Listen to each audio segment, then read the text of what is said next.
Mas Deus nos gerou para sermos livres. Mas quando eu falo de independência, eu estou falando de cortar vínculos. Eu estou falando de desonra. Eu estou falando de deixar de cortar as raízes, de não se aprofundar em raízes, de abandonar relacionamentos. Nós não fomos gerados para sermos independentes. Nós somos gerados para sermos livres.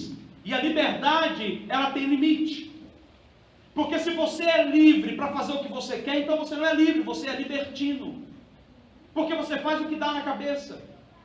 A Bíblia diz, Jeremias dizendo, que maldito e enganoso é o coração do homem desesperadamente corrupto, quem o conhecerá? É por isso que Deus gerou pais. É por isso que Deus colocou pai e mãe ao nosso lado para nos ajudar a tomar decisões. Para nos ajudar a olhar com um olhar clínico, para tomar a melhor escolha. A palavra também diz que na multidão de conselhos existe sabedoria.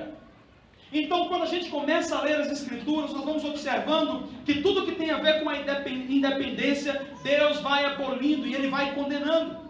Deus nos criou para sermos dependentes. Eu quero trazer um outro dado para você.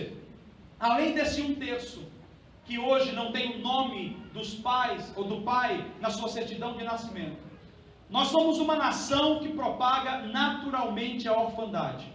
E isso é propagado de maneira espiritual, então vem de cima para baixo. Nós somos uma nação de padroeiras. A palavra padroeiro, ela se aplica ao homem. Mas padroeira é uma invenção e uma tentativa de impor uma realidade que não é natural. Porque seria madroeira, mas assumiram-se então a titularidade de padroeira. E eu vou te explicar por quê. Porque espiritualmente também é o que está sendo refletido no reino natural. As padroeiras, as mulheres que assumem o papel de pai, ou aquelas que governam, aquelas que ditam as regras, estão regendo milhares e milhares de mulheres na nossa nação, que foram abandonadas pelos homens esses que não assumiram, porque talvez não tiveram caráter, porque na época eram imaturos, e geraram mulheres que saíram aí tendo que garantir a vida, garantir a sua sobrevivência e garantir a sobrevivência dos seus filhos. Então ela diz assim: eu tenho que ser pai e mãe, eu tenho que ser pai e mãe, e nós nunca vamos ter uma mulher que seja pai, porque a mulher foi feita para ser mãe e o homem foi feito para ser pai. Quando nós invertemos esse valor, nós colocamos um sobrepeso nos ombros da mulher. E que sobrepeso é esse? O peso de que ela tem que ser alguém que ela não foi gerada para ser. Só que existe uma influência que vem de cima para baixo, que é uma influência espiritual. Orfandade gera orfandade. A mulher que não tem o pai de fato presente em casa, a mulher que vive dentro de casa num ambiente onde ela não é abraçada e amada, o pai que geralmente abusa, o pai que geralmente abusa do álcool, abusa do espancamento, do abuso verbal também, faz com que essa mulher vá para a rua e ela tente procurar algo melhor. Só que quando ela chega na rua, aquilo que ela mais odeia é o que ela mais atrai. Essa é a lei do que a gente chama, que Jesus fala em Mateus 7. Não julgueis, para que não sejais julgados. Porque com a medida com que julgares, sereis julgados também.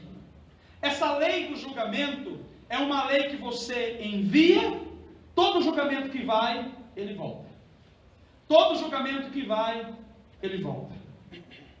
Eu nunca vou ser como meu pai. Eu abomino o que o meu pai foi, eu lanço fora isso. Nunca mais.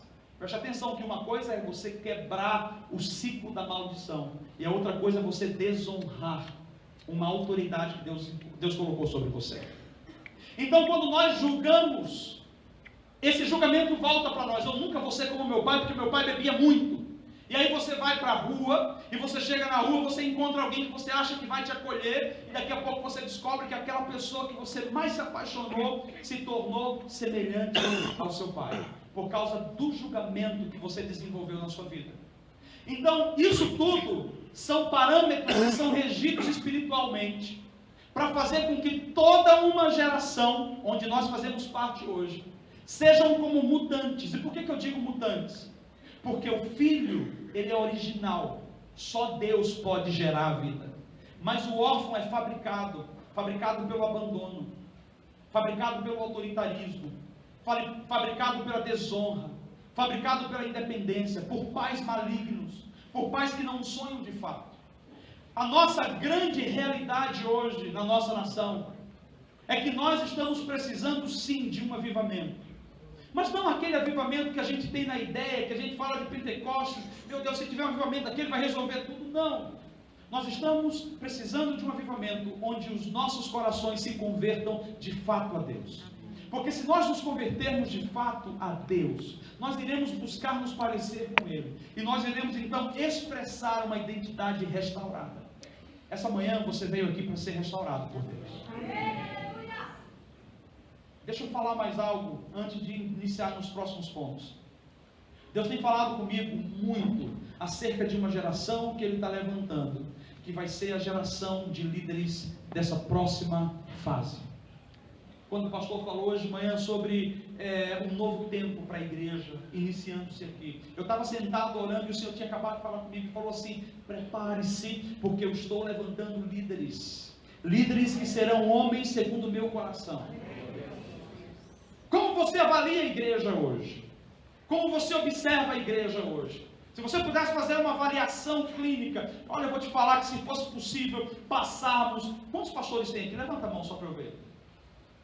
Se fosse possível passar cada um de nós dentro de um scanner, para ver como anda a nossa alma, meu Deus, a gente ia encontrar tanta gente dilacerada, tanto problema profundo, tanto trauma que nunca foi tratado, porque a gente vai tentando levar com a barriga.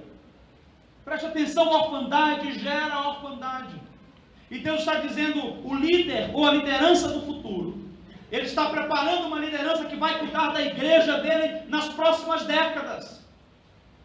E essa liderança precisa ser uma liderança que compreende o que é ser filho, não uma liderança que anda reproduzindo a orfandade. Não importa o seu histórico, como era o seu pai, não importa o que fizeram com você, o que o seu líder fez com você, o que a sua instituição fez contigo, não importa nada disso. Me importa que se você foi chamado, Deus vai capacitar você, restaurar você, curar você, para que você gere filhos e não órfãos.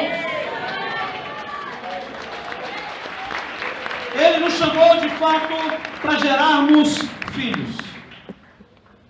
E uma das coisas que me deixou muito feliz em poder falar com vocês, é porque temos não apenas pastores, mas temos líderes também.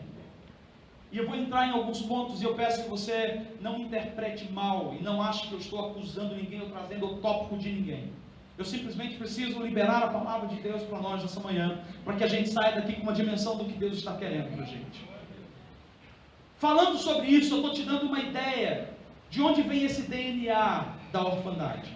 Ele não vem de Deus, porque Deus não abandona. Ele fala, ainda que teu pai e a tua mãe te abandonem, todavia eu não te abandonarei. Eu estarei com você todos os dias até a consumação dos séculos. Esse pai, ele sempre traz para perto. Esse pai, ele nos acolhe, ainda que a gente não valha nada para nós mesmos, ainda que a gente peque, que a gente erre, nós nunca vamos receber a rejeição de Deus. Deus não rejeita ninguém. Somos nós que fugimos dele, somos nós que nos afastamos dele. Então esse DNA da orfandade é provável, e preste atenção, eu creio sim que a gente quebra a maldição, que o sangue de Jesus vem e nos purifica de todo pecado, mas o fato de não mudarmos os padrões em nossas vidas, faz com que esse DNA esteja dominando algumas áreas. E é por isso que muitas pessoas não conseguem ir para frente em algumas áreas. Às vezes nas finanças.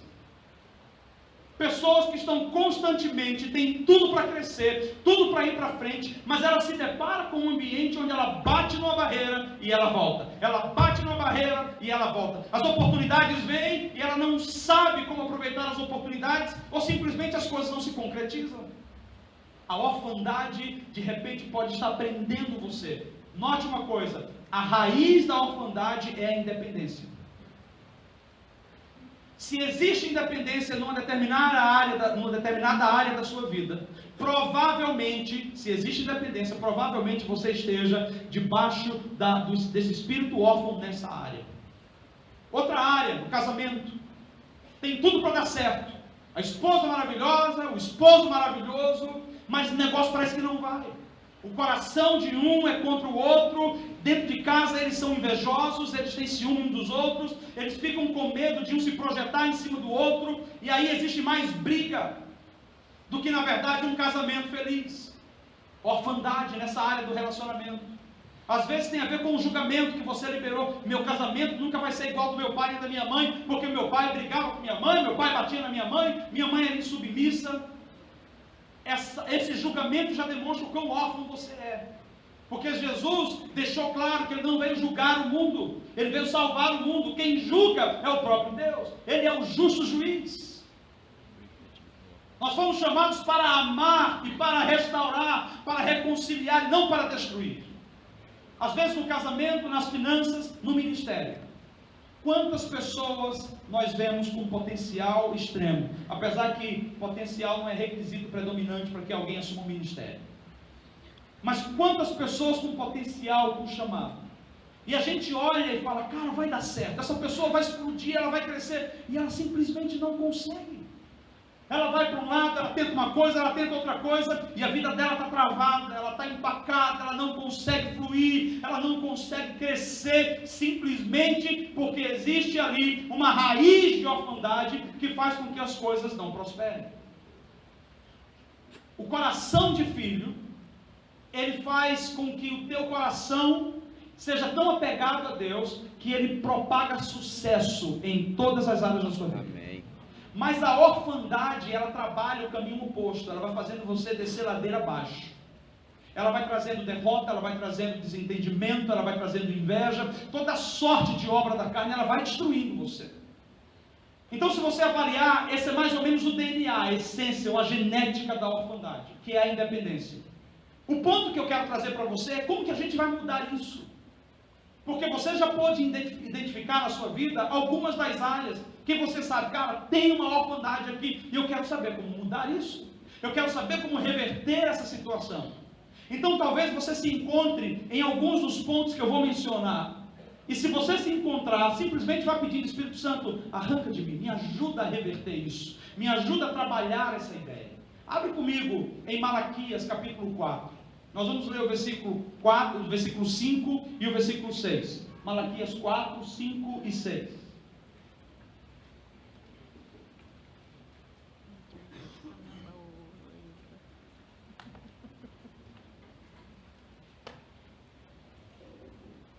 Diz assim: eis que eu vos enviarei o profeta Elias, antes que venha o grande e terrível dia do Senhor. E ele converterá o coração dos pais aos filhos, e o coração dos filhos a seus pais, para que eu não venha e fira a terra com maldição. Agora nós vamos ler um outro texto, que está no Novo Testamento, 1 Coríntios capítulo 4, versículo 15 e 16.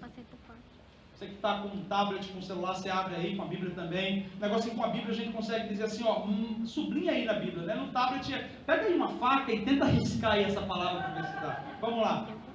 1 Coríntios capítulo 4, 15 e 16 diz assim: porque ainda que tivesseis 10.000 aios, que são mestres, né, aqueles que ensinam em Cristo, não teríeis, contudo, muitos pais. Porque eu, pelo Evangelho, vos gerei em Jesus Cristo, admoestando-vos, portanto, a que sejais meus imitadores. Então nós vemos dois contextos. O primeiro contexto que nós lemos, no Velho Testamento, em Malaquias, ele trata acerca de uma identidade espiritual. E o que a gente acabou de ler, Paulo escrevendo aos Coríntios, ele trata sobre uma realidade natural, embora seja uma paternidade espiritual. Porém, o que estava sendo falado através de Elias era sobre uma unção de paternidade, isso é, a paternidade que restaura, a paternidade que projeta, a paternidade que alinha, a paternidade que cura o coração e cura a alma. Nós enxergamos Paulo falando sobre ele como uma figura paterna. Então nós vamos poder trabalhar muito bem hoje esses dois pontos sobre a nossa vida como pastores e como líderes. Na primeira fase nós vemos quando o Senhor diz que antes do meu grande e terrível dia, eu enviarei o meu profeta Elias. A imagem ou a figura de Elias aqui não era simplesmente um profeta. Aqui ele estava assumindo o papel de reconciliador. Ele tinha a figura paterna. É tão tal que quando ele vai tomar os céus, e Eliseu pega a capa dele, Eliseu grita: meu pai, a carruagem dos céus e seus cavaleiros. Essa palavra meu pai, duplamente, estava trazendo para Elias esse papel paterno que ele tinha sobre os profetas, numa determinada área de influência.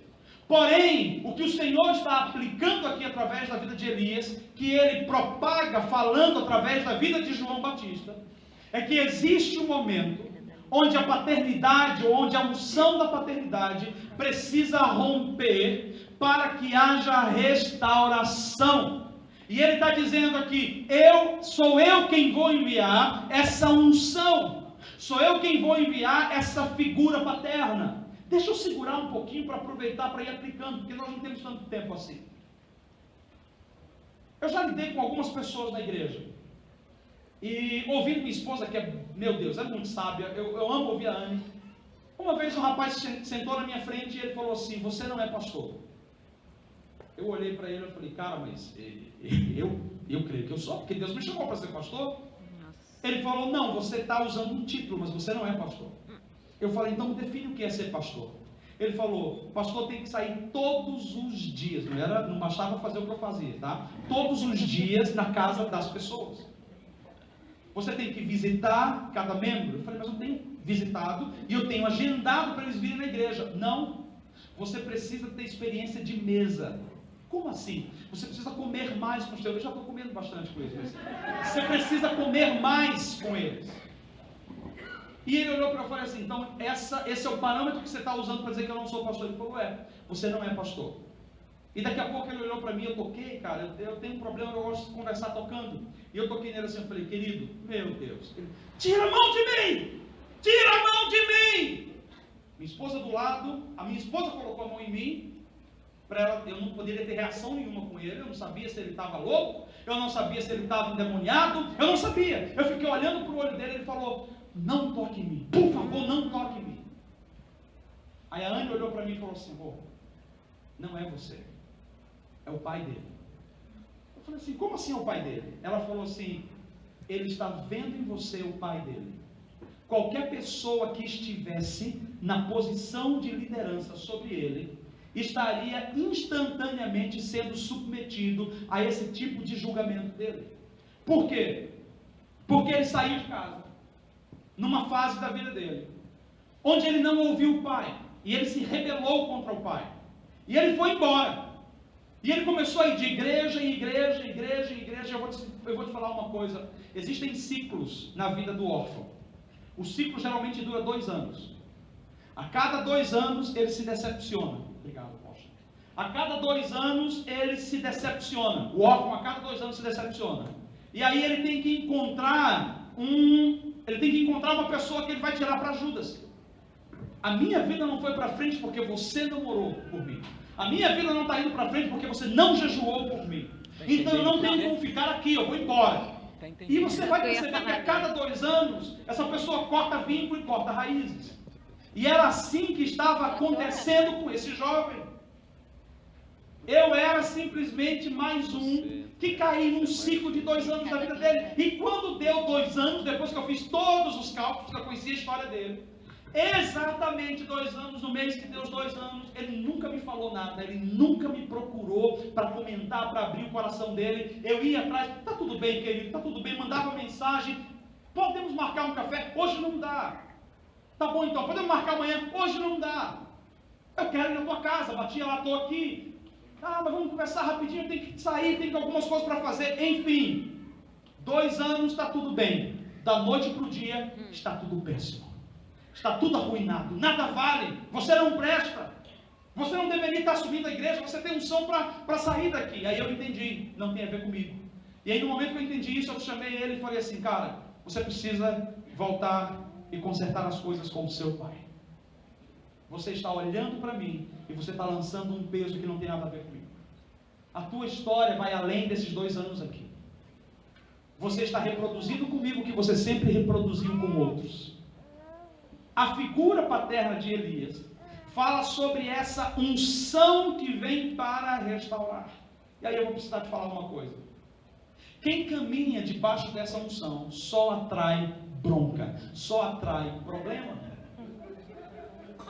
Quando Deus te levanta com a característica de ser pai em algum ministério, em alguma igreja, você só vai atrair aqueles que não valem nada para a sociedade, aqueles que vão ser problemas terríveis. E eu não sei por que Deus não manda os melhorzinhos, mas esses são os primeiros da fila. E eu vou te identificar, eu quero que você perceba, porque embora sejamos líderes e pastores,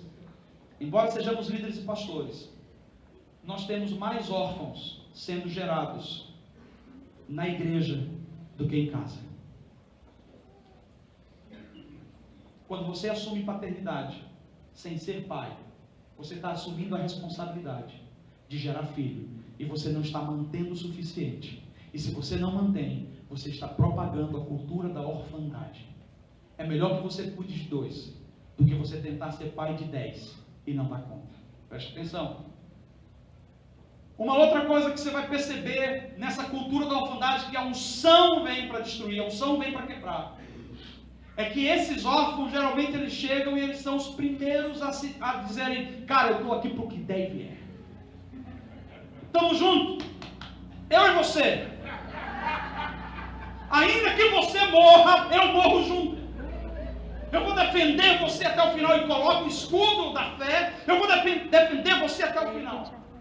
Isso dura pouco. Sabe por quê? Porque órfãos não se comprometem. Órfãos falam. Graças a Deus que Deus me fez entender algumas coisas. E aí quando o pessoal chega para mim falando, eu falo assim, ó, vem cá. Aqui funciona diferente. Eu já ouço bastante. Eu já te ouvi muito. Eu quero te ver realizar o que você está fazendo. Porque enquanto você não começar a realizar, você vai estar dizendo para mim que você não tem compromisso. Compromisso é uma das características do filho. Porque quem tem compromisso faz porque honra o pai. Compreende que compromisso não é palavra, compromisso é entrega, é sacrifício, compromisso é ação. Só que os órfãos não se comprometem porque eles têm medo de serem expostos. Quando você faz um compromisso com a tua esposa, compromisso com o teu esposo, você faz sabendo quem a pessoa é, mais ou menos. Só que quando você chega no meio do casamento, eu estou falando de cristãos, tá? Quando você chega no meio do casamento, você vai enxergar coisas que você não imaginava que iria enxergar. Eu tenho 15 anos de casado, não tenho tantos anos quanto a maioria de vocês. Mas você chega num ponto onde você, cara, minha esposa falou desse jeito, eu nunca imaginei que ela fosse falar aquilo. Só que aquilo não é pré-requisito ou subsídio suficiente para que eu diga, a partir de hoje nós não somos mais marido e mulher. Porque a falha dela e o desvio de caráter talvez da minha vida para com ela ou para a família não pode quebrar uma aliança. Porque na verdade a aliança é o que nos refaz, a aliança é o que nos restaura. É estando junto que nós vamos sendo afinados. É nos submetendo em compromisso. Só que nós exigimos isso dos outros, mas quando diz respeito a nós, por causa da orfandade, nós não assumimos compromisso, porque nós temos medo de nos expor. Nós queremos ser aqueles crentes maravilhosos que vêm apenas no domingo e o pastor nos chama para fazer aquela abertura e nós falamos com aquela voz, locutor, a paz do Senhor. Como é bom Deus aqui. Aleluia, estou sentindo. E aí, é maravilhoso, só que a gente some na hora de arregaçar a manga, na hora de vir de calça jeans. Na hora de ter que vir de limpar aqui, porque é aqui no dia a dia, no cotidiano, que o nosso caráter é revelado. Então você sabe, quem tem compromisso não é quem está aqui, Quem tem compromisso é quem chega mais cedo para limpar o banheiro. Quem tem compromisso é quem está antes nas reuniões para poder prestar ajuda e apoio. A pessoa que tem compromisso, ela não está preocupada em ser exposta. O órfão sim. Porque o órfão, ele deseja usurpar o que ele não construiu. Ele não vem para você porque ele te ama. Ele não fala, estamos juntos, tá? Porque de fato ele está junto. Ele fala, estamos juntos porque você tem alguma coisa para dar para ele. Você tem um nome. Você tem uma história. E os órfãos acham que é possível roubar legado. Legado não se compra, legado se herda.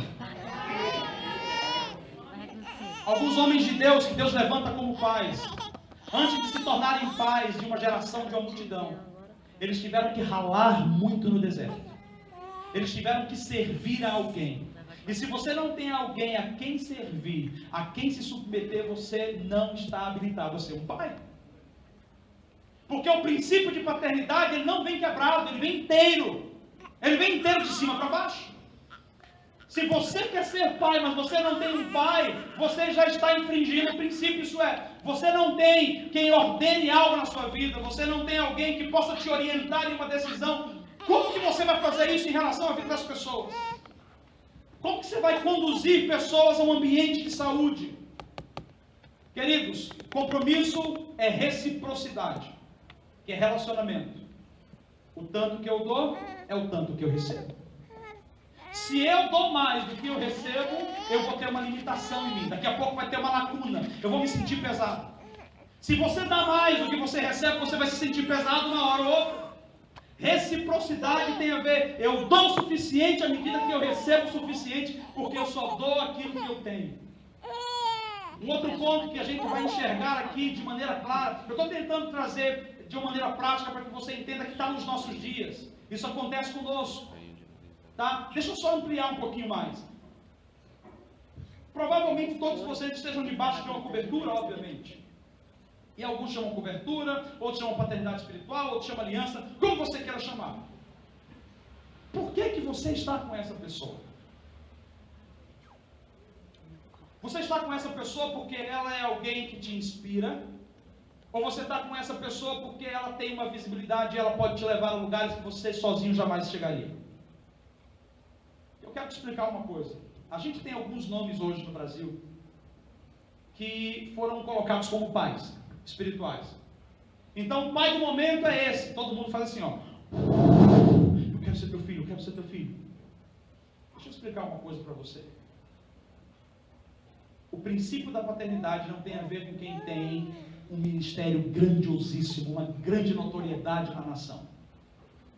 O princípio da paternidade é o coração de Deus para cuidar de pessoas, para amar, para restaurar e para projetar. Você pode ser filho espiritual de um homem que tem uma igreja ali do outro lado, pequenininha, mas aquele homem, quando ele fala sobre a sua vida, ele destrava destinos em você. E você pode procurar o melhor e o maior homem da face da terra, que seja mais famoso no momento. E aquele homem vai falar, você vai ver as fitas dele de trás para frente, de frente para trás, e nada vai acontecer. Porque quem destrava a vida do filho é o pai. Por isso, não basta correr atrás de alguém. Não basta procurar nomes. Você tem que esperar Deus de fato orientar. E você vai perceber, quando você se torna filho, se coloca debaixo de um pai, que a tua vida muda na semana seguinte. Você chega quebrado, arrebentado, e você ouve uma liberação de uma palavra profética. A tua vida muda na semana seguinte. Eu tenho experimentado isso. Então nós vemos Elias nesse papel paterno, trazendo uma unção de paternidade. Eu quero declarar para você, Deus de fato está liberando uma unção de paternidade sobre os nossos ministérios. A paternidade gera fertilidade. A orfandade estanca a fertilidade, nos torna estéreis. Estéreis no ministério, estéreis nos departamentos, estéreis na vida pessoal, nas finanças. Nós não avançamos. Porque aí nós vamos estar tentando gerar uma espécie de mutante, uma inseminação artificial que não vem de Deus. É o Espírito Santo que gera o coração de filho. Mas o que eu acho interessante é que quando Deus fala acerca de Elias, ele diz: e ele converterá o coração dos pais aos filhos e o coração dos filhos aos pais. Então a gente vai se aprofundando um pouquinho mais, porque Jesus caminhou nessa unção, na unção de reconciliação, e ele passou isso aos seus apóstolos.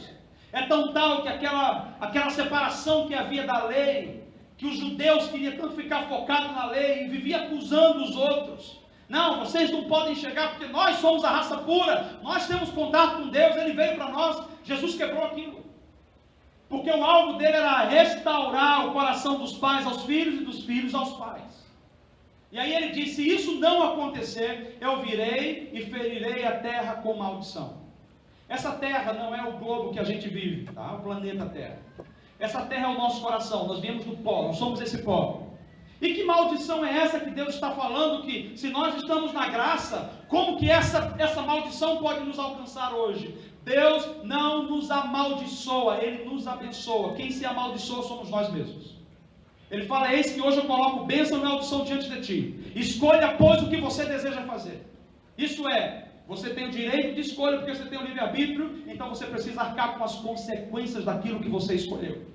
E Deus vai respeitar, porque se Ele pode te abençoar quando você cumpre um princípio, se Ele pode te abençoar quando você faz algo que você deve fazer, que tem a ver com a vontade dEle, Ele também tem o poder e o direito, a soberania de liberar sobre você as consequências mais duras possíveis por causa das suas escolhas.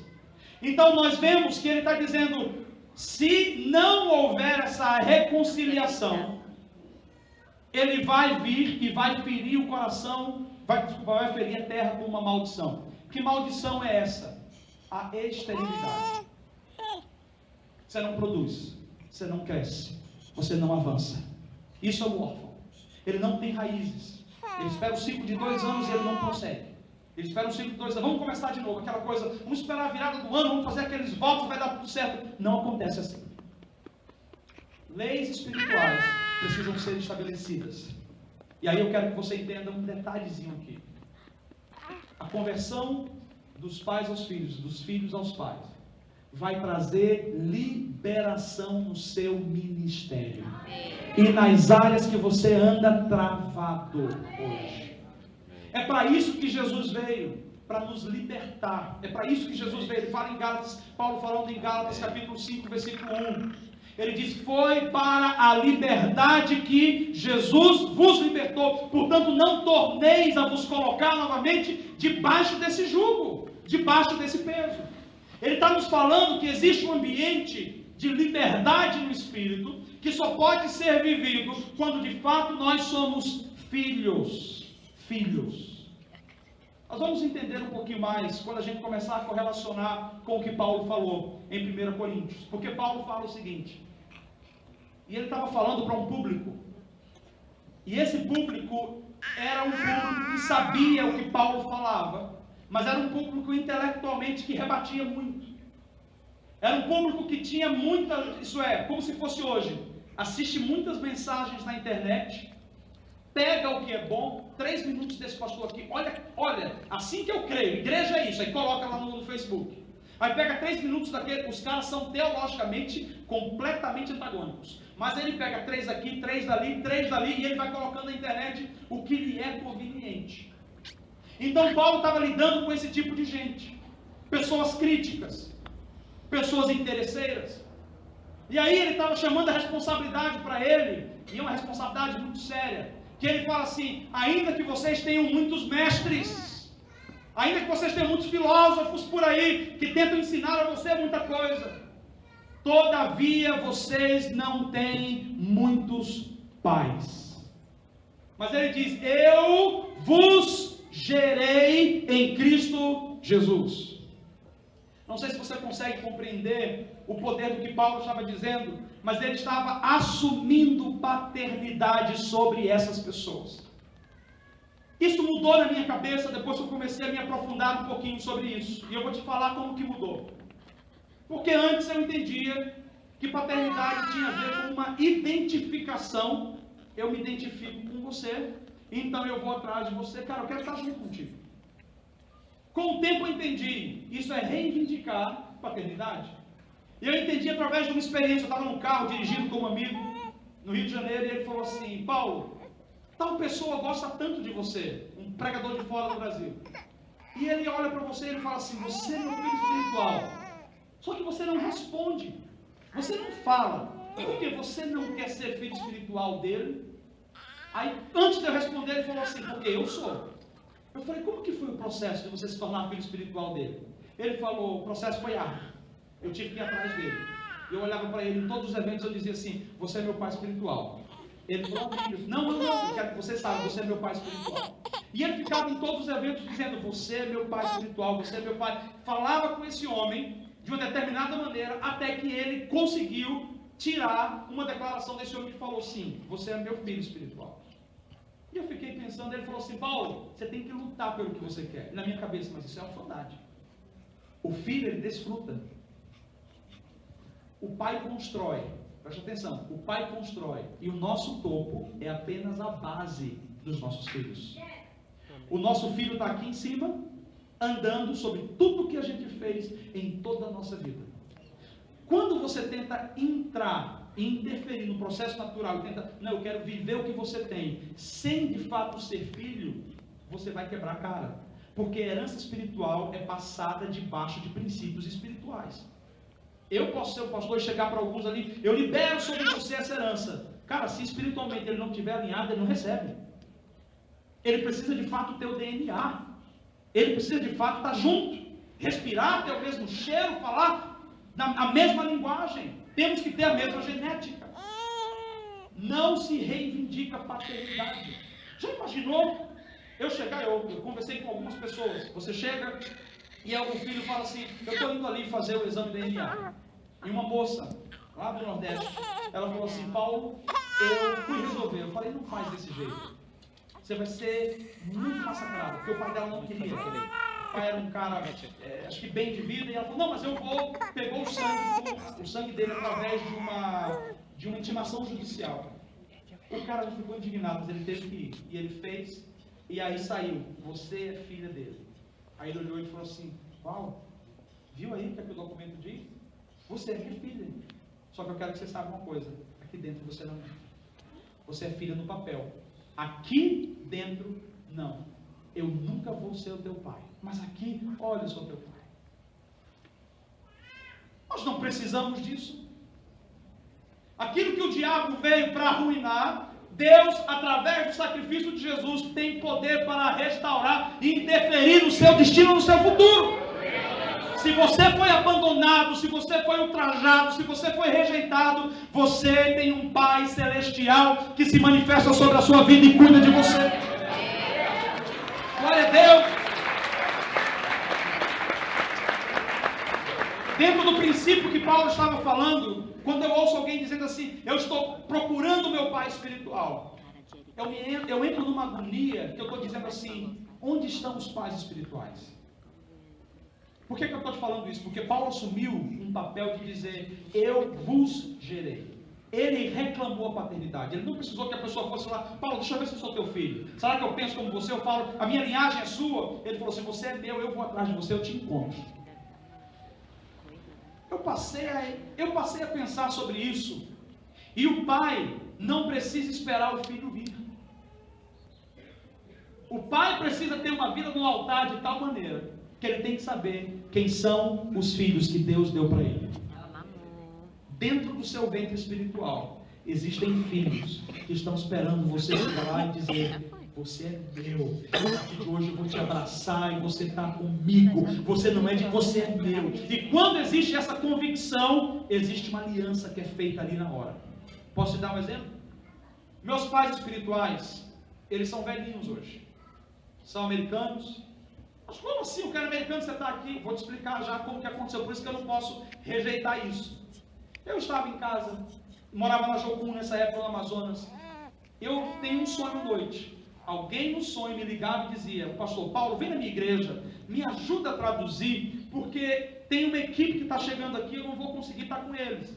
E eu ia na igreja do cara, e quando eu chegava na porta da igreja, parava uma van, essa van abria a porta e descia um senhor, cabelo branco, ele me abraçava e dizia assim: você é meu filho. Eu acordei desesperado e eu acordo com o telefone tocando. Eu pego o telefone e esse pastor dele é Everaldo. Falou assim: Paulo, cara, desculpa o horário, me ajuda. Eu falei: o que, cara? Eu estava meio zonzo. Ele falou: vem aqui na minha igreja que tem uma equipe chegando. Eu falei: cara do céu, tô já chegando aí. Tô já chegando aí. Desliguei o telefone, peguei um ônibus, era muito longe naquela época. E quando eu chego lá, eu espero 5 minutos na porta e ele chega na van. Quando ele abre a van, desce um casal. Ele olha para mim e já começa a chorar. Ele falou assim: ontem à noite eu te vi em sonhos. Me abraçou e falou assim: não sei da tua história, só sei que Deus falou para mim que eu sou teu pai. Eu trago essa experiência comigo como uma prova de que Deus é responsável em gerar e cuidar dos filhos. E existem um monte de filhos que passaram pela mão de um monte de padrastos. Vamos colocar, desculpa os padrastos, não estou falando mal, mas aqui eu estou falando sobre DNA, tá? Então a gente passa na mão de muitos tios, de muitos primos, de muitos chefes, e a gente não se encontra, a nossa vida não vinga, a gente está parado, estagnado. O problema não são os filhos, o problema é: onde estão os pais? Os pais que não se levantam para assumir a sua paternidade, os pais que não se impõem diante do seu chamado e atraem os que são os seus. Não atraímos por quê? Não atraímos porque a nossa orfandade faz: se ele quiser, ele vai ter que vir até mim. Eu não vou até lá. Por que eu vou até lá? Se ele quiser, ele tem que vir até mim. E Deus está dizendo: oh, querido, você é o pai. É o pai que vai em direção do filho. É o pai que foi chamado para restaurar. A unção já está sobre você. Exerça seu ministério. Sabe o que os filhos estão esperando de nós? Uma ação nossa. Uma ação nossa. Tem mais coisa, então vamos lá. O apóstolo Paulo está assumindo o papel dele de pai.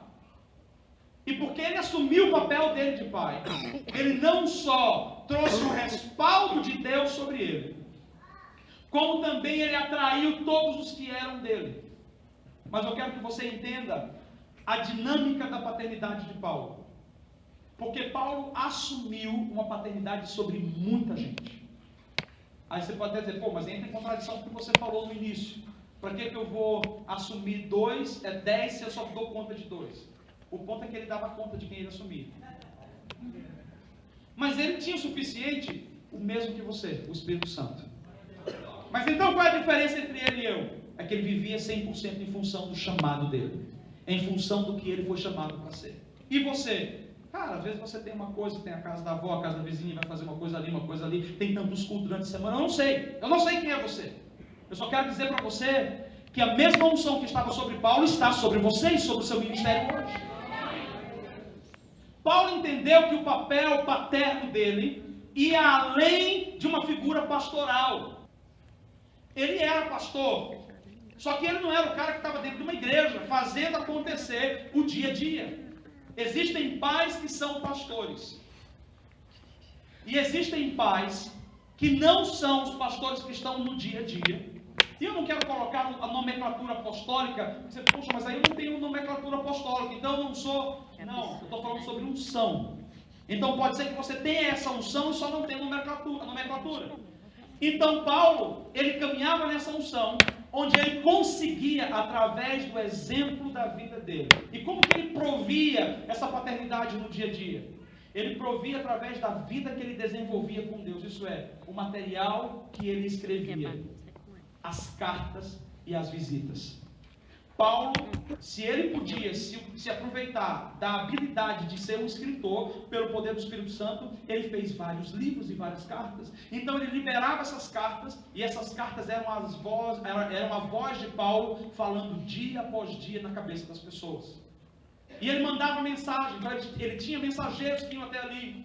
Algumas vezes ele queria ir em algumas igrejas, e o próprio Senhor dizia: não quero que você vá. E ele falou: tentei ir, mas o Senhor me impediu de chegar até vocês. Puxa Deus, mas eu não tenho que dar paternidade, eu quero, meu coração está com saudade deles. Ele está dizendo: o seu papel é cuidar deles a ponto de que eles olhem para mim, não para você. Porque na mentalidade de Paulo, a dinâmica da paternidade, não era gerar filhos à imagem dele, era gerar filhos à imagem de Jesus, que pudessem ter em Deus o padrão e o fundamento de como viver e continuar propagando aquela revelação e aquela unção e o ministério pela frente. Então nós vamos poder difundir isso aqui de uma maneira mais simples, porém um pouquinho mais profunda. Se Paulo estava nos chamando à responsabilidade, significa que hoje a realidade das nossas igrejas de termos órfãos, e o tanto de órfãos que nós temos, eu vou te dar alguns exemplos, é por causa do nosso problema em não assumir a nossa paternidade. Não me interessa se você tem medo, não me interessa se você está com receio. Então, se você está com receio também, de repente não é para você assumir. Mas dentro da sua igreja, ou dentro do seu ministério, se Deus levantou você, Ele conta que você seja pai. Mas Paulo não era o detentor da verdade a ponto de dizer, olha, você é meu, você vai ficar comigo, você vai morar comigo, onde eu for você vai ter que estar, você não pode sair de perto. Tem dois aspectos que a gente precisa observar. O primeiro aspecto é, filho não é aquele que está longe, filho tem que estar perto. Pastor, mas aí o cara cresce e tem que fazer. Aí é outro aspecto, o segundo aspecto. Não é porque você tem 40 anos de idade que você já está pronto a andar sozinho. Às vezes com 40 anos de idade você tem 4 meses só espiritualmente, você precisa estar perto do seu pai espiritual. Você precisa receber alimento, você precisa receber ensinamento. E quem libera você é o seu pai, não é você. Pastor, mas cara, como que eu vou me colocar? Porque se eu for esperar o meu pastor me liberar, aí o negócio fica feio. Ele nunca vai me liberar. Eu vou dizer para você, então o Deus que você serve é um Deus fraco. Porque o Deus que eu sirvo, ninguém manda nele. Ele fala que a porta que ele abre, ninguém fecha. E a porta que ele fecha, ninguém abre. Ele diz que a última palavra é dele, todo o poder está na mão dele. Se o homem tentar barrar você no momento que você está pronto, Deus se responsabiliza. Ou ele quebranta o coração do homem, e ele muda o coração do teu pai espiritual, do teu pastor. Ou então ele vai fazer alguma coisa sobrenatural, que todos vão ver que você está no tempo de ir. Eu só quero que você entenda o seguinte, quem vive pelo princípio, vive debaixo da bênção. Alguns usam esse conceito para se rebelar, para dizer a nuvem se moveu, porque tem tanta nomenclatura hoje, né? A nuvem se moveu, tem que ir onde está a nuvem, tá? Mas de repente a nuvem negra estava só em cima da tua cabeça. A gente está num ambiente aqui, ó. Eu não sinto a presença de Deus porque aquele adoradorzinho ali fraco, meu Deus. Ele poderia cantar diferente, poderia tocar diferente. Cara, não tem a ver com o adorador. Tem a ver com o teu coração. Porque você pode estar na porta do inferno. Se você estiver nele, você atrai os céus. Então as pessoas se rebelam e usam esse conceito de rebelião para poder justificar. O meu pai espiritual não entende. O meu pai espiritual, ele não está alinhado com Deus. A nuvem está se movendo e eu estou preso aqui, eu não estou conseguindo ir. Preste atenção, porque eu nunca vi ninguém morrer e ser amaldiçoado porque cumpriu o princípio da honra. Esse é o primeiro mandamento com promessa. Honra ao teu pai e à tua mãe e você vai viver muitos anos de vida na terra. Deus é Deus de princípios. E quando Ele estabelece e nós cumprimos, nós somos abençoados. É bom você fazer uma avaliação nessa manhã. Provavelmente possa haver algumas áreas na sua vida onde você se rebelou e fez o que não deveria fazer e viu que as coisas não andaram. Porque quando as coisas estão debaixo do tempo kairós de Deus, na plenitude dos tempos, cara, os passos que você dá, ele é comprovado pelo favor de Deus. As portas começam a se abrir, tudo se encaixa, você fala, não estou fazendo nada, eu estou falando exatamente. O teu pai construiu tudo, e você só está andando agora sobre a base dele. Não desonra o que você recebeu. Não desonra aquele que gerou você. Vamos lá para o outro ponto que Paulo está falando aqui para nós. Nós não podemos julgar os nossos pais. Porque o julgamento, ele vai atrair julgamento e a desonra atrai morte espiritual. Mas ao mesmo tempo nós precisamos entender que as pessoas que estão no nosso meio, nas nossas igrejas e ministérios, elas vão ver defeitos em nós. Você vai olhar para você e vai dizer, eu estou andando contigo e agora estou vendo que você tem um probleminha aí. Tem uma área, é bom que todo mundo saiba disso. Aprendi uma coisa lá, que eu estou fazendo todo mundo. Poxa, chegou lá, Primeira conversa, cara, eu não sou perfeito. Você vai me ver errar. 1, 2, 3 vezes, às vezes 10 vezes. Mas eu vou te falar uma coisa, eu tenho um coração sensível o suficiente. Se você chegar para mim e conversar comigo, e eu tiver que te pedir perdão, eu vou te pedir perdão. Mas não me espera que eu tenha asas para ficar voando como anjo. Eu não sou perfeito. Eu estou assumindo esse lugar aqui porque Deus me levantou. Aprove o Senhor, então eu estou aqui para cuidar de você, mas eu não sou perfeito. Assim como você vai errar comigo 1, 2, 3, 10, 20 vezes, e eu também não vou quebrar a aliança contigo. Eu vou cuidar de você até você ser restaurado. O erro de um líder não justifica a rebelião de um liderado. Pecado é pecado e tem consequência. Ah, porque o meu líder ele é terrível, ele já está julgando, tá? Meu líder é terrível, ele fala um monte de coisa, eu não gosto dele, ele não está ligado na veia do momento, né? Tem a veia do momento também. Tem a veia do momento. A veia do momento, querido, olha, ela tem uma pegada espiritual. Quem está na veia do momento está pregando assim. Cara, não importa a veia do momento. Importa que se você estiver debaixo da paternidade que Deus te colocou, você vai ser abençoado. Quem sabe é você para ser a veia do momento, mas Deus não está liberando, Deus tapou essa veia, porque você está com o coração cheio de desonra. Se Deus está trazendo algo novo, obviamente, os nossos pais liberam, só que os filhos sempre aperfeiçoam. Já viu os filhos? Cara, a gente olha no espelho, eu sou bonito, né? Mas o filho nasce, como que pode vir de mim essa pessoa, meu Deus do céu, tão linda? E o teu neto vai ser mais bonito ainda. Vai se aperfeiçoando. Os filhos aperfeiçoam a herança genética dos pais. Às vezes você está esperando do seu pai que ele traga para você o que Deus está dizendo. Não, você só tem que honrar ele. Eu que vou trazer isso para você. Sou eu que vou te ensinar isso. Não, mas é o meu pai. Não, você não está entendendo. Paternidade não é comandar os seus pensamentos, as suas cabeças. Paternidade é gerar em você maturidade suficiente para que você ande segundo a vontade de Deus para a sua vida. Então que fique claro que o erro de um líder não justifica a rebelião de um liderado. A gente vai descer para um ponto e vai dar tempo ainda, vamos lá. A gente vai descer para um ponto que é um dos pontos que eu tenho estudado sobre isso e tem mexido muito comigo. Nós vamos ouvir um pouco sobre a história desse homem chamado Absalão. Absalão foi filho desse grande homem de Deus chamado Davi. Eu não sei se você sabe, mas Davi também não era perfeito. Davi deu deslizes e você não imagina quantos. Quando você começa a estudar profundamente, você fala assim, meu Deus do céu, nem eu fazer um negócio desse tão torto. Mas o que Deus viu nesse homem? Deus viu nesse homem que vem em você. Favor e o sangue dele que purifica você. A gente tem tanta gente sentada hoje de manhã que está dizendo, Senhor, eu não sou digno. Cara, só o Senhor sabe como é que eu estou aqui. E Ele está falando assim, só eu sei. E só eu posso resolver o teu problema. Não é pelas obras, para que ninguém se glorie. Então nós vemos um homem tão maravilhoso, que escreveu salmos de uma maneira magnífica. E Davi foi levantado como um pai para uma geração inteira. Você tem noção? Deus levantou um pai para uma geração inteira. Os problemas e os deslizes de Davi não foram apoiados por Deus. Mas quando Deus levanta alguém, Ele confia. Ele estava cuidando do seu povo, mas Ele estava dizendo, Davi, cara, eu estou te ensinando. Não faz, Davi fazia, Davi não faz isso de novo. Davi fazia novamente.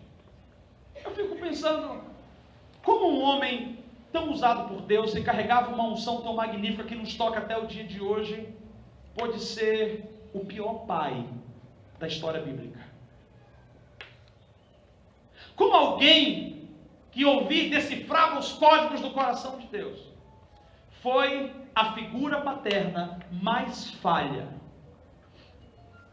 Sabe de uma coisa? No reinado, isso é, no seu ministério, ele era impecável. Porque as pessoas precisavam servi-lo e honrá-lo pelo título que ele carregava.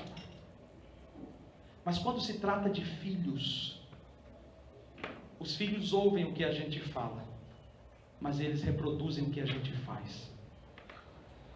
Eu não posso esperar que o meu filho seja uma bênção, se eu sou uma pedra de tropeço. Ainda que eu digo, filho, eu estou te ensinando, o caminho é esse. Ele fala, ótimo papai, eu quero ir, vamos lá. Só que na prática você gerou um padrão errado nele. Nós vemos o que Davi estava vivendo. A casa de Davi se tornou uma bagunça. Essa mensagem que nós ouvimos, que Deus fala através de Malaquias, sobre a unção que vai restaurar e reconciliar o coração dos pais aos filhos, dos filhos aos pais, tem a ver com a degradação que foi acontecendo nas gerações, desde essa época de Adão até chegar aquele momento. Deus estava dizendo, se continuar assim, nós vamos ter uma geração inteira de órfãos, que jamais vai me servir por amor, vai me servir por aquilo que eu possa dar. E Deus não precisa de súditos, Ele é soberano, Ele tem anjo suficiente lá na eternidade. Deus não está mentindo que você venha buscar a face dEle, porque você vai trazer uma oferta de amor especial, uma primícia. Cara, Ele está pouco se lixando para isso. Mas quando Ele olha para você, Ele fala assim, eu quero teu coração, porque eu criei você para ter relacionamento comigo, eu criei você para estar comigo. Deus está querendo que você tire a sua nomenclatura de lado, e está querendo que você entenda que antes de ser pai, você precisa ser filho, porque a tua paternidade vai ser reflexo da tua filiação. O que você é como líder, você provavelmente foi como liderado. O que você é como pai, você provavelmente foi como filho. Lá em casa os meninos aprenderam uma coisa: honra e desonra. E eles hoje se corrigem. O mais novo geralmente com o mais velho. O mais velho faz algumas coisinhas fora da linha, o mais novo fala assim, opa, tá querendo morrer cedo, rapaz? Se eu falo alguma coisa, o mais velho, ô pai, que já está com 11 anos, é o pai, né? Aí o mais novo, quando ele faz assim, o outro já, ô Davi, eu estou brincando com o papai. Tá querendo morrer cedo, camarada? Para ele ficou definido. Não importa se gosta ou se não gosta. Eles entenderam que lá na frente eles vão ser abençoados por aquilo que eles vivem hoje, por aquilo que eles semeiam hoje. Agora, eu observo a vida desse Davi e de como ele gerou esse ambiente. Nós vamos nos prender meramente, que já é muito trágico, ao ponto de Absalão. Esse Absalão que você vai ver aqui, nasceu como você nasceu, como seu filho nasceu. Era uma criança, normal como qualquer outra. A diferença é que ele era herdeiro do rei. O que eu quero dizer para você? As crianças não nascem com a cabeça feita. Nós formamos as opiniões. Nosso estilo de vida, o que a gente faz, a maneira como a gente age, a nossa palavra, como a gente empenha, o nosso caráter, vai forjando neles uma identidade. Então Salomão era um menino muito legal, cara. Era um menino maravilhoso. E quando se é criança, as crianças vão ver sempre a pompa das coisas. Ah, eu sou filho do rei, eu posso ir na sala do rei. Ninguém entrava na sala do rei, mas os filhos podem. E pequenos principalmente. Tinha acesso a tudo. Imagina, cara, eu sou filho do rei, hein? Ó, vamos brincar ali. Ah, cara, pode vir também, meu amigo. Não, mas o rei não deixa. Cara, tá comigo, eu sou filho do rei. Porque o rei amava os seus filhos. Então, Absalão foi crescendo nesse ambiente. Mas algumas coisas foram acontecendo, e que demonstrou que Davi não tinha o coração voltado aos filhos. Por isso o coração dos filhos não estavam voltados a ele. A culpa não está no filho. Eu não vou nem colocar culpa, tá? A responsabilidade está nos pais. Se nós não formos pais, nós vamos gerar órfãos, ou produzir órfãos. Assim como só existe Jezabel porque existe Acabe, só existe órfão porque os pais estão se abdicando da sua posição. Absalão foi crescendo, e como todo filho, o que nós queremos não é o pastor, não é o líder ministerial, não é o apóstolo.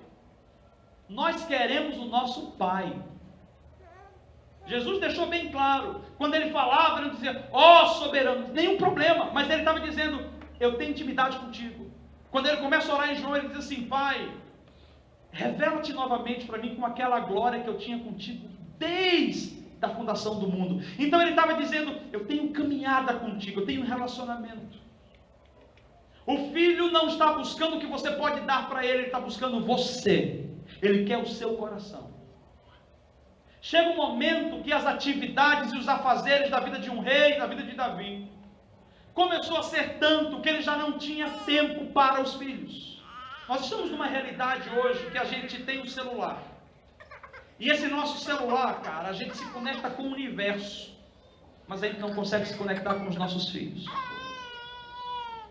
Pais que conseguem dizer para um filho que está longe, eu te amo, quanta saudade, mas ele não consegue abraçar e olhar nos olhos, porque ele está ocupado o tempo todo, o tempo todo. Deixa eu dizer para você, o ministério do pai é ser pai e não pastor, não apóstolo, não bispo, não líder. Isso você vai ser no geral, mas Deus te chamou para ser pai. Se você entender a paternidade antes do título, você vai alcançar o coração dos seus filhos.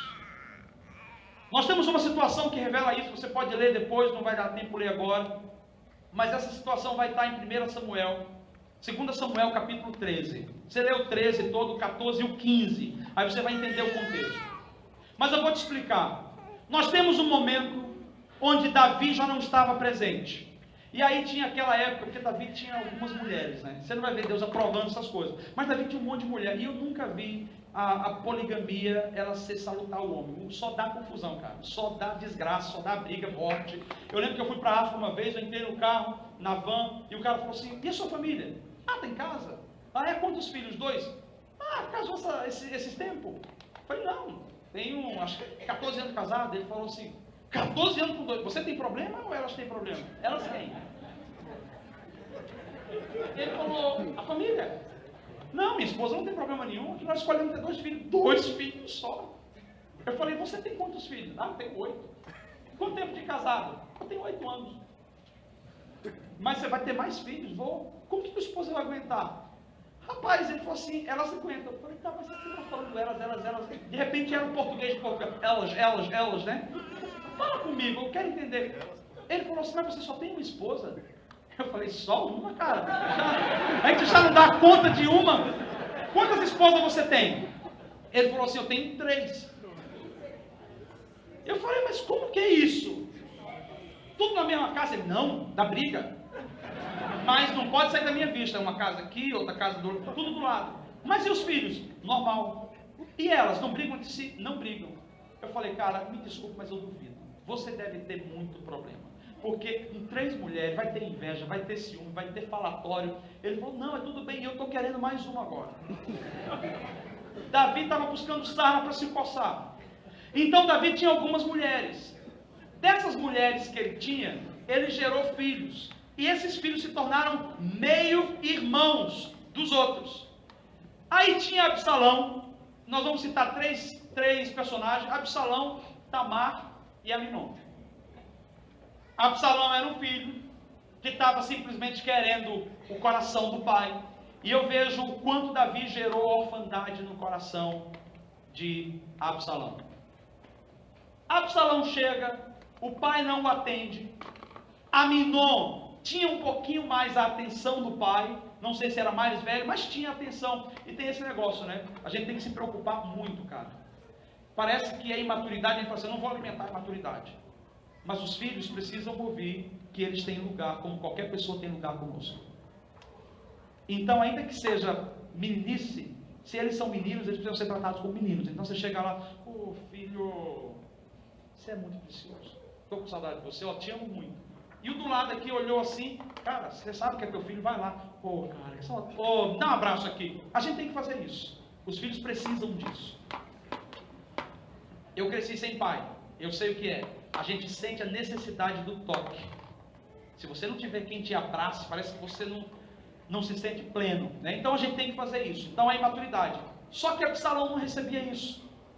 mas não recebia porque ele já tinha colocado uma barreira também no coração. O órfão, ele expulsa, ele repele pessoas, tá? Ele repele a autoridade. Então ele quer mostrar para a autoridade que ele é melhor. Então, Aminon chegou com o pai, estava meio doente. O pai falou: o que está acontecendo? O amigo de Aminon falou assim: cara, o que está acontecendo contigo? Está muito magro, mas você é filho do rei. Não, eu sou filho do rei, eu estou magro, mas é porque eu estou namorado da minha meia-irmã. Era irmã, mas estava namorado. Naquela época, por ser meia-irmã, ele poderia até reivindicar ao pai e pedir: pai, não tem uma ligação direta, me abençoa. E o pai poderia liberar. Era assim naquele tempo, a gente não entende direito porquê, mas deixa para lá, hoje já não é mais, tá? Por favor, por favor. Chega um momento que esse amigo dele dá um conselho, fala assim: cara, entra lá e fala para o teu pai que você está mal e que se ele enviar Tamar, que era o nome da menina, para vir com você e fazer uma comida e você comer da mão dela, então você vai comer. Então o filho chega: pai, estou mal. Aí o pai olha assim: pô, o que está acontecendo? Chama Tamar. Cara, Davi tinha um monte de mulher. Davi não era menino, era um cara vivo. O que estava acontecendo ali? Omissão porque não queria ter tempo de tratar um problema. E aí falou assim: vamos levar com a barriga, lá na frente a gente vê o que dá. É só um menino, não deve ter nada de mal não. Cara, nós temos algo que chama Espírito Santo e consciência. Quando o negócio está errado, a gente sente aqui. Nunca passe por cima desse sentimento que te atravessa a garganta. Sentiu qualquer coisa, cara, já vai logo. Eu passei por umas um tempo desse, e aí eu depois decidi, não senti esse negócio, não vou deixar. Ouvi qualquer coisa, eu vou tentar tratar na hora para resolver. Só que Davi foi deixando. E aí permitiu, lá vai Tamar. Disse que era uma menina muito bonita, mas era irmã dele. E aí o coração dele estava enamorado pela irmã. E aí a menina começou a fazer os bolos e diz a palavra que ele estava olhando. E, cara, imagina, né? Oh, que menina maravilhosa, essa menina que eu quero. E aí ela dispensou, deixou os bolos lá e falou: não, manda todo mundo sair e vem você aqui comigo. E ela foi lá e ele falou: quero comer o bolo da tua mão. Ela já esperta, ela falou assim: meu irmão, não faças isso. Por que você não vai me pedir ao meu pai? Quem sabe ele me cede a você. E ele falou: não. E ele intentou a força, o que a palavra fala, e ele possuiu a irmã que era virgem. Depois que ele a estuprou, que ele a violentou, ele olha para ela com desprezo. E ele fala: agora eu estou te odiando. Com o amor que ele tinha, o ódio foi muito maior. E ele rejeitou a menina, o que era uma grande desonra. Uma desonra terrível. O que eu quero que você entenda nesse ponto é que essa menina, ela sendo filha do rei, ela foi exposta a uma situação de perigo por causa da omissão do pai. Então note que a omissão gerou uma bagunça familiar. Gerou uma bagunça porque deixou a perversão entrar no coração de Aminon e permanecer. E gerou uma bagunça porque ele não protegeu quem ele deveria proteger, que era Tamar. A virgindade sempre foi o ponto máximo, embora o diabo queira destruir. Mas o que é a virgindade senão o compromisso com a honra, o compromisso com a justiça? E aquela menina tinha um compromisso. Porém ela foi violada, e no momento que ela foi violada, o cara a expulsa. E outra coisa que você tem que entender: o órfão, ele só fica com você enquanto ele tem algo da sua mão. No momento que ele vê que a fonte secou, ele encosta em você e ele passa a te odiar. Então assim, ó, estamos juntos. No outro dia, meu irmão, ele vai falar assim: odeio você, você destruiu a minha vida, tudo que aconteceu no ministério, odeio você. É desse jeito, tá? Aminon expulsa a menina de casa. E aí ela vai procurar o outro irmão. Quem era o outro irmão? Absalão. Quem era Absalão? O órfão de pai presente. E esse é o pior órfão que existe. Porque o órfão que o pai morreu e a mãe morreu, existe até, cara, vamos reverter esse caso, mas o órfão de pai presente é terrível, ele não tem o que fazer. Ele é duplamente rejeitado. Rejeitado porque ele tem o pai e o pai está falando: cara, não tem tempo para você, vai embora. Absalão já estava enfrentando alguns problemas, ao ponto de Absalão dizer assim: Aminon intentou contra você. E ela falou sim. E antes de falar, ele falou assim: irmã, ele é teu irmão, não fala nada para ninguém, fica comigo na minha casa. Por 2 anos, Absalão guardou a irmã ali. E a Bíblia diz que a sua feição mudou e ele gerou um ódio pelo irmão Aminon. Porque de fato ela era uma irmã querida. Ao ponto de lá na frente, quando, a história a gente não vai poder contar, mas quando ele foi expulso daquela cidade, daquele lugar, ele gerou uma filha e ele colocou o nome da filha de Tamar. Tamanho era o desespero dele em assumir a irmã, porque o pai estava a rejeitando. Por 2 anos, o que Davi estava fazendo? O que era mais importante no reinado, que não tinha tanta importância para ele parar um minuto e dar atenção para o filho. 2 anos de ausência, 2 anos sem tratar um problema, 2 anos tentando colocar uma pedra sobre o pecado, sobre a injustiça. E Davi não queria contato de fato, a ponto de ao final de 2 anos, Absalão se levanta e ele fala: pai, mandei uma carta para todos os meus irmãos. Quando a gente fala todos, a gente entende que vem todo mundo. E aí ele fala assim: mas eu gostaria que você viesse junto com os meus irmãos. E aí Davi falou assim: filho, eu não vou, porque eu não quero te ser pesado. O filho convida o pai para uma festa, um banquete, e o pai não vai porque não quer ser pesado. Onde já se viu um pai ser pesado para o filho, para uma celebração? Mais uma vez Davi estava dando desculpa, porque provavelmente aí, a gente está conjecturando, ele sabia que naquele meio, depois de 2 anos, alguma coisa ia acontecer, e Davi devia estar dizendo assim: cara, eu não tenho nem tempo nem energia para resolver isso. Agora não dá. Vou te falar uma coisa, que os Absalãos da vida, eles vão sendo gerados ao nosso lado, por causa da nossa falta de interferência e de posicionamento, de colocar eles no lugar dele, e de resolver o problema da alma de cada um deles. 2 anos se passam, ele chama os irmãos e ele fala assim: pelo menos manda Aminon. Preste atenção comigo. Quando alguém vai se matar, vai se suicidar, o que a pessoa faz? A pessoa dá avisos, porque de fato ela não quer se matar, ela quer ser notada. Geralmente é assim. Antes de Absalão fazer o que ele ia fazer, ele envia uma carta e chama todos os irmãos. O que o pai vai dizer? Cara, faz 2 anos, aconteceu isso, Absalão está com aquela cara terrível, ele vai querer fazer alguma coisa. Ele não poderia chamar o filho e dizer: filho, vê lá o que você vai fazer, deixa que eu vou sentar com teu irmão e vou redimir a tua irmã. Absalão, como não teve a resposta do pai, fala: pode vir, só Aminon. Preste atenção que é mais uma dica que ele está dando, porque Aminon já tinha sido convocado na carta de todos os filhos. E o pai falou assim: por que você quer levar Aminon? E a Bíblia diz que simplesmente Absalão esperou e o pai falou: tá bom, vai lá, se divirtam, Deus abençoe vocês, que seja uma bênção aquela noite, eu libero a minha bênção real. Não funciona assim, porque havia uma trama, e uma trama maligna. E qual era a trama? A trama de tentar resolver um problema com outro problema. Quando você, como pai, como líder, como pastor, como liderança na igreja, não resolve o problema por você mesmo, você vai fazer com que o seu liderado faça por você, e eles não vão fazer da maneira que tinha que ser, porque eles não têm autoridade espiritual para resolver aquilo. Então eles vão colocar a emoção, eles vão colocar a razão natural, e aí eles vão resolver um problema com outro problema.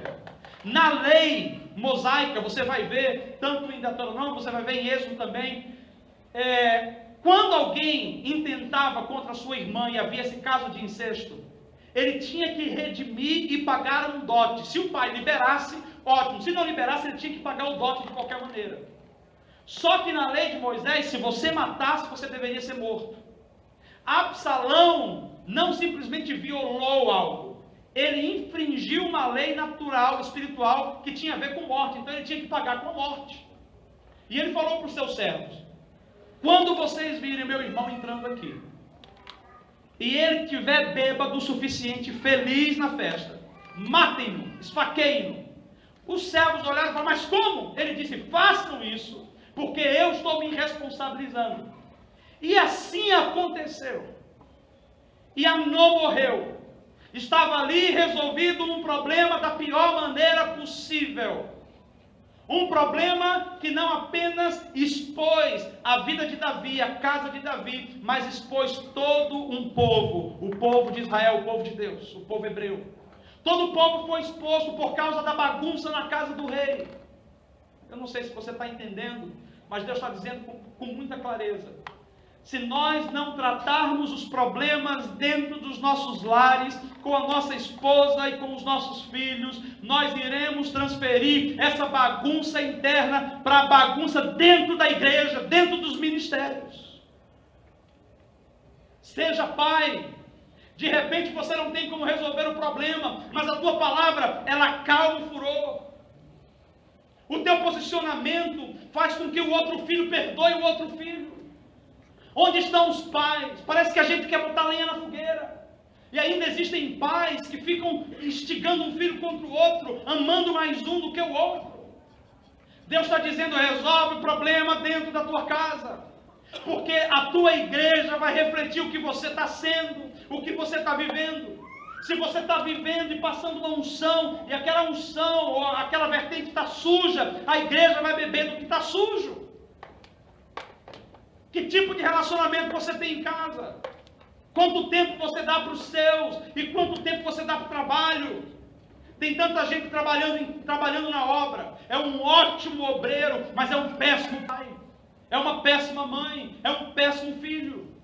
Queridos, é hora de nos levantarmos e avaliarmos as nossas vidas, porque os Absalãos, eles nascem como crianças normais, como qualquer um querido que tem um bebezinho aqui na frente, mas eles vão se mutalizando, vão se tornando mutantes, porque a gente vai fazendo inseminações artificiais malignas, através da rejeição e da falta de posicionamento. Quero dizer para você que a maioria dos rebeldes que se levantam dos nossos lados, não é responsabilidade deles, é responsabilidade nossa.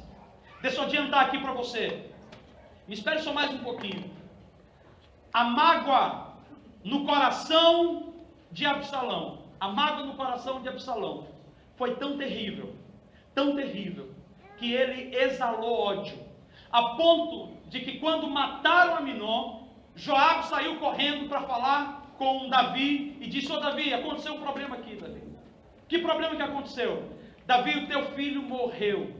E a Bíblia diz que Davi chorou amargamente junto com os outros irmãos e gerou um ambiente terrível. Ficou magoado os irmãos, ficou magoado Absalão, que teve que sair, e ficou magoado o pai. Sabe qual era o significado do nome de Absalão? Pai da paz. Ab, de pai, Shalom, de paz. Quando esse menino nasceu, ele veio debaixo de sonhos. Ele veio debaixo de um projeto. Sonhos, profecias, projetos não são suficientes. Nós precisamos nutrir com a nossa presença. Nós precisamos estar perto. Nós precisamos pegar na mão deles e dizer, eu estou aqui. Nós precisamos ser exemplo. Nós precisamos inspirar. Tem uma geração inteira indo para o inferno. Nós temos que nos posicionar. Deus está contando conosco. Nós somos os pais dessa geração.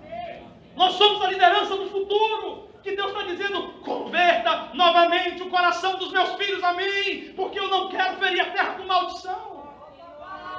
Deus está nos chamando de novo.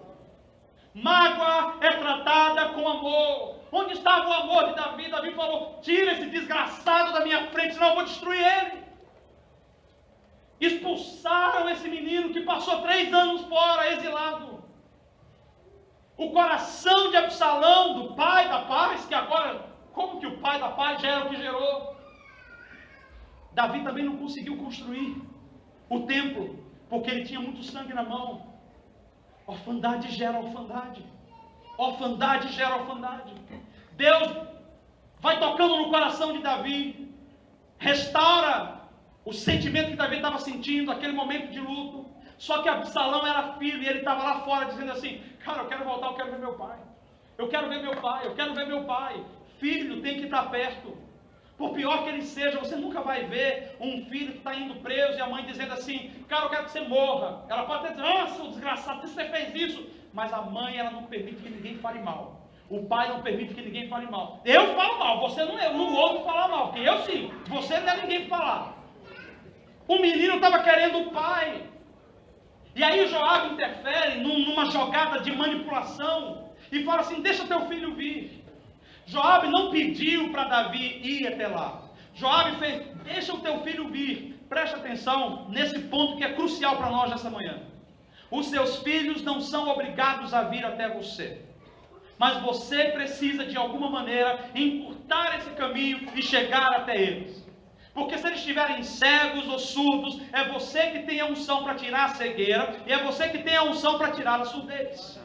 É você que carrega a unção para restaurar o coração deles. Então aí volta Absalão, e Davi fala assim, com uma condição: ele não pode entrar aqui. Eu não quero ver a face dele. Então nós temos o problema da mágoa, nós temos uma lacuna enorme, isso é, não falo com Absalão. Cara, o que é que você acha que você vai gerar? Estando com uma pessoa dizendo, eu vou dar um gelo nele. Você vai aprender ficando sentado aqui e fala comigo, amém, meu amado, amém. Espera aí, o filho não quer ter um relacionamento de pastor conosco simplesmente, ele quer nos conhecer como pai. Absalão volta e ele fica naquele ambiente, e uma coisa que acontece, Davi não olha no olho de Absalão e não fala sobre o que aconteceu. Se você não tratar os problemas da maneira que são, eles vão voltar de uma maneira muito maior, muito mais ampliada. Não adianta achar que tempo cura. Tempo não cura nada. O que cura é o perdão, o que cura é a confissão. O tempo ele só vai guardando ali, mas daqui a pouco explode, porque a mágoa, a ira, a rejeição é um vulcão em erupção, o tempo todo está para explodir ali. Então houve essa ausência de diálogo, e com essa ausência de diálogo, Absalão tentou tomar o reino do pai e conseguiu. E como que ele tentou tomar o reino do pai? Aí você vê o que é que Davi gerou. Ele saía com os outros e dizia assim, ó, quer saber de uma coisa? Olha só o que eu tenho, olha quem eu sou. Eu posso ajudar vocês com sabedoria.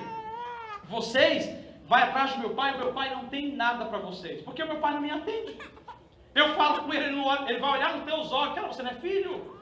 Eu sou filho, você não é filho. E ele não me atende, ele não vai te atender também. As pessoas começaram a olhar para Absalão e rejeitar Davi. Olha só, foi Davi que gerou isso. Davi, ele foi o precursor da divisão do reino dele, quando ele não se posicionou. Pais, líderes, você não precisa fazer nada, você só tem que se posicionar. A sua presença no ambiente é suficiente. O seu olhar para dizer, cara, a verdade é essa, é suficiente. O seu olhar para dizer, filho, isso está errado. Ah, mas eu não quero, filho, isso está errado, ponto final. Eu te amo, mas está errado. O seu posicionamento é suficiente. Então o reino começou a se dividir a ponto do povo, da maioria, ficar com Absalão, e Davi teve que sair dali. Davi foi se afastando do reinado. Você sabe quem Absalão trouxe para ser o conselheiro dele? O avô, que era chamado pai de Betseba. Quem foi essa mulher? A mulher caso de Davi. Ele estava dizendo assim, ah é? Eu vou mostrar todas as fragilidades do seu reino. Eu conheço a tua contabilidade, eu conheço como você lida na mesa de som, eu conheço como você lida ali dentro daquelas reuniões com líderes. Olha só que terrível. Ele trouxe o cara que tinha raiva de Davi, porque Davi fez a mesma coisa que Aminon fez com Tamar. Será que não era isso que fez com que Davi não quisesse rever de novo o seu passado e o seu pecado? Querido, se você se arrependeu e confessou, o diabo pode até te relembrar, mas não tem poder mais nem influência sobre a sua vida. Trate o pecado como tem que ser tratado pelo sangue de Jesus. Ah não, porque eu tive um caso lá atrás, mas hoje eu sou redimido, eu não vou ter medo de tratar o adultério hoje. Eu estou tratado e sarado, eu tenho que resolver esse problema hoje. Só que quando a gente não resolve de fato, quando a gente não resolve, a gente sempre guarda algumas ressalvas, e a gente fala, cara, se eu mexer com isso, algumas outras coisas vão voltar aqui, então fica aí na tua, que eu estou na minha. Pô, Deus é paz, estamos na dispensação da graça. A graça não é libertinagem, e a graça pode ser mais severa do que a própria lei, quando a gente a usa como preceito para libertinagem. Deixa eu concluir para você numa coisa. Davi, naquele ambiente, se retira, e aí ele começa a assumir, Absalão começa a assumir. Ele não só expõe pelos pecados do pai, mas a Bíblia diz que ele pegou as mulheres do pai. O pai foi embora, levou as mulheres e deixou 10 mulheres concubinas, que eram mulheres também dele, dormia com ele. Deixou as 10 lá para cuidar da casa.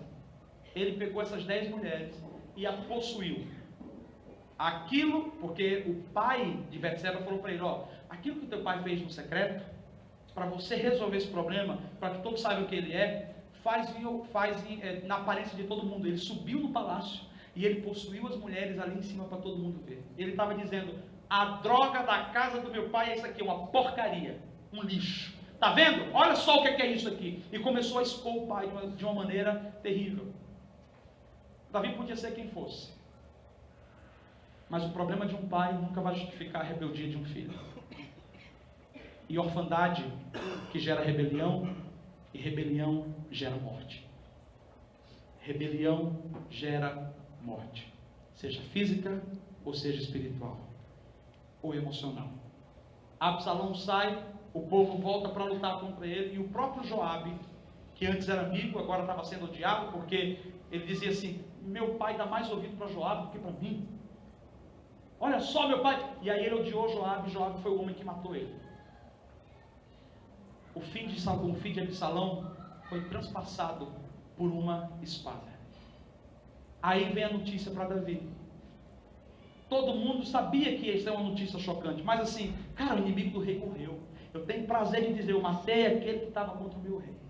E quando chegou lá a mensagem, diante de Davi, Davi olha, se ajoelha, se humilha, e ele chora assim, meu filho, Absalão, Absalão, meu filho, Absalão, porque era preferível que fosse eu do que você, Absalão, oh Absalão, assim está o texto. E ele continua dizendo, filho, por quê? Porque você foi, era para eu ter ido, Absalão, meu filho, Absalão. Davi estava agora lamentando, urrando, por algo que ele já não podia reverter. Porque enquanto há vida, há esperança. Mas depois que se vai, depois que passa, já não tem mais o que fazer. E o grande problema aí é o que passou na mente desse homem. Porque eu vejo que Absalão, por mais que cresceu e era formoso e tinha um porte maravilhoso diante das pessoas, Absalão carregava um coração de uma criança que nunca tinha saído da infância, porque nunca desabrochou, porque nunca teve a apreensão do pai. Então era um menino no corpo de um homem. E eu penso Davi imaginando Absalão, pai da paz, olha meu Deus, o que aconteceu, meu filho gerou morte e ele morreu. Morreu porque ele descumpriu um princípio. Quem sabe Davi estava pensando em segurar aquele menino novamente e dizer, porque ele foi enterrado onde ele morreu, nem para casa ele voltou. Colocaram pedras em cima de uma vala e deixou ele ali. Morreu em desonra total por causa da rebelião, porque se voltou contra o pai. Só que era filho, cara, era sangue do homem, sangue real. Então Davi, olha, imagina só, quem dera você fosse um bebezinho ainda. Absalão, como eu queria que você fosse um bebezinho. Absalão, como eu queria ter revertido isso. Cara, às vezes eu fico pensando e digo, Senhor, tenha misericórdia da minha vida. Quantos líderes passaram, quantas ovelhas passaram. E às vezes pela síndrome de Davi, às vezes pela síndrome da orfandade, eu fui deixando um problema acontecer, eu não vou tratar, se ele quiser ele vem até mim. E Deus está dizendo, filho, ele nunca vai vir até você, é você que é o pai. É você que atrai, é você que tem a palavra da vida. Não, mas ele está rebelde, a rebeldia se quebra com amor. Se você amar, e se ele vê o teu amor, você quebra. Presta atenção, porque eu tenho uma mensagem profética para você hoje de manhã. Deus está dizendo, posicione-se como pai, porque eu vou trazer os que antes passaram aqui e se quebraram e saíram reclamando e rebeldes, não porque eles vão ver alguma coisa diferente, mas porque você vai restaurar o coração deles. Amém. Aí vai se cair as escamas novamente. Amém. Eu vejo pessoas de grande potencial que um dia passaram aqui e na sua igreja, no seu local, que Deus vai querer trazer de volta, mas não adianta tentar reverter um problema depois que já não tem mais jeito. Enquanto existe vida, existe solução. E o Senhor está dizendo, hoje nós estamos olhando para Davi e vendo ele como rei. Mas eu quero que você avalie o seu coração também, como você anda com relação à orfandade em você. Quantos estão com a família aqui? Com a família, levanta a mão. Existem situações que não estão indo para frente na nossa igreja, porque elas já não estão indo para frente dentro da nossa casa. Nós temos homens, filhos crescidos do nosso lado, e nós olhamos para eles e dizemos, não, ele anda comigo, ele sabe como eu sou, Deus tem dado graça, eu cuido das coisas de Deus, Deus cuida das minhas. Amém?